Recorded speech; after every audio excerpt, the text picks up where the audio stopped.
Ποιος κρούει τη θύρα μου? Αν είναι για τίποτα δώσεις, δεν είμαι μέσα. Αν είναι τίποτα να μου δώσει, περίμενε λίγο μωρέ. Κοιμάσαι βρε ακαμάτι, ξύπνα, ο κόσμος καίγεται, έλα που θέλω να σου πω. Άπου να σου πει ο παπάς, τι βαράζω πρωί-πρωί. Ξένες πόρτες, το έχει πει και ο Σουλτάνος, ότι εμείς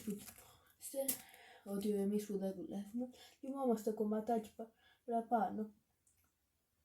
Ξυπνάω λέει λίγο πιο αργά, κατά τις 12. Και γιατί το είπε αυτό ο Σουλτάνος? Γιατί άμα ξυπνάμε, πεινάμε, ενώ άμα κοιμόμαστε, μπορεί να φάμε και κανένα καρβέλι στο όνειρά μας.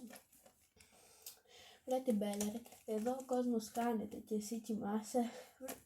Γιατί με νοιάζει εμένα, δικός μου είναι ο κόσμος. Πως έφερες και κανένα βέλη ψωμί και κουράζεσαι, τι είναι αυτά εκεί?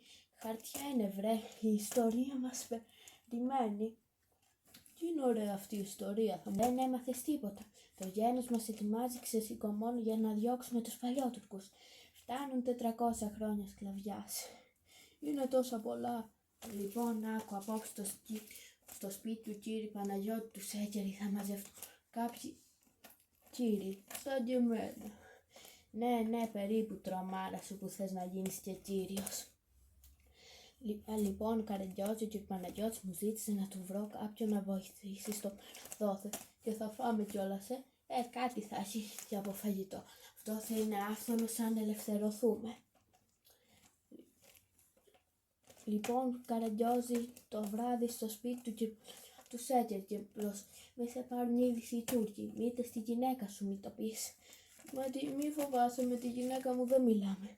Καραγκιόζη, φεύγω γιατί θέλω να ετοιμαστώ. Εντάξει.